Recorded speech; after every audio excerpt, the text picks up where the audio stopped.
சாலை ஓரத்தில் தலை சிதைந்த நிலையில் சடலமாக கிடந்த இளைஞர்.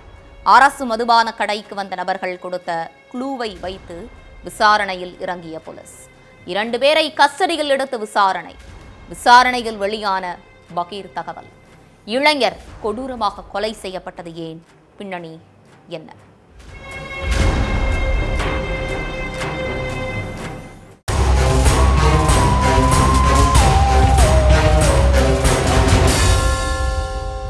அரசு மதுபான கடைக்கு சில நபர்கள் மது குடிக்க போயிருக்காங்க.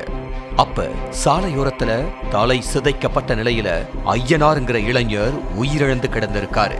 இந்த விஷயத்தை கேள்விப்பட்டு ஸ்பாட்டுக்கு வந்த போலீஸ் சடலம் கிடந்த இடத்தை பார்வையிட்டாங்க. அடுத்து கொலையாளிகள் எதுவும் தடயங்களை விட்டுட்டு போயிருக்காங்களான்னு பார்த்திருக்காங்க. அப்ப சடலம் கிடந்த கொஞ்ச தூரத்துல சட்டை ஒண்ணு எரிஞ்ச நிலையில கிடந்திருக்கு. உடனே அதை கைப்பற்றின போலீசார் மதுபான கடைக்கு வந்து இளைஞர்கள் கிட்ட இந்த சம்பவத்தை பத்தி கேட்டிருக்காங்க.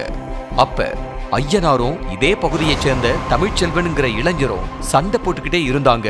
அவங்க 2 பேரையும் சமாதானப்படுத்தி நாங்க அனுப்பி விட்டோம், எங்களுக்கு அவன் மேலதான் சந்தேகம் இருக்குன்னு சொல்லி இருக்காங்க.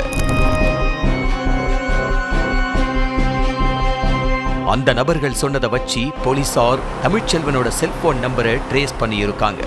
அப்ப சிக்னல் அதே பகுதியில காட்டி இருக்கு.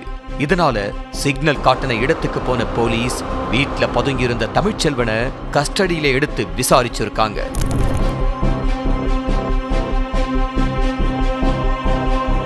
விழுப்புரத்தில் உள்ள மழவந்தாங்கல் கிராமத்தை சேர்ந்தவர் ஐயனார்.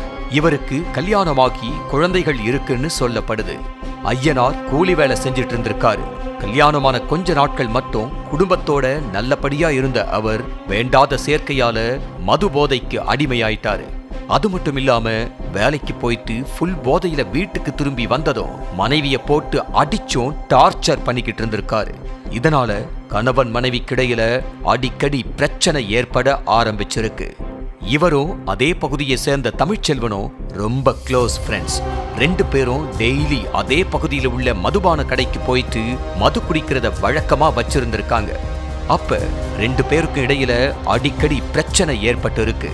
மது போதையில அடிக்கடி 2 பேரும் கட்டி புரண்டு சண்டை போட்டுட்டும் இருந்திருக்காங்க.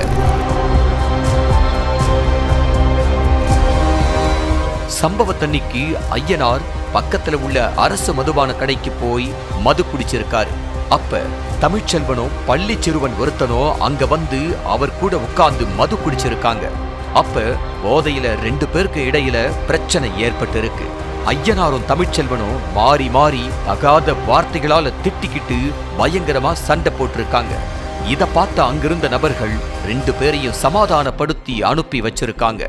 அப்ப ஐயனார் ஃபுல் போதையில ரோட்ல நடந்து போயிட்டு இருந்திருக்காரு. அந்த நேரத்துல அவருக்கு ரொம்ப உடம்பு முடியாததுனால அங்கேயே தள்ளாடி கீழே விழுந்துட்டாரு.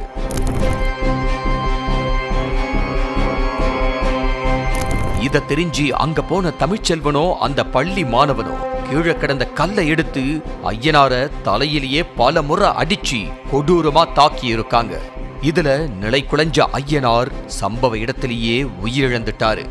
அடுத்து ஐயனாரோட மேலாடைய கழுட்டன நபர்கள் பக்கத்துல உள்ள ஒரு இடத்துல வச்சு சட்டைய தீ வச்சு கொளுத்திட்டு தப்பிச்சு போயிட்டாங்க.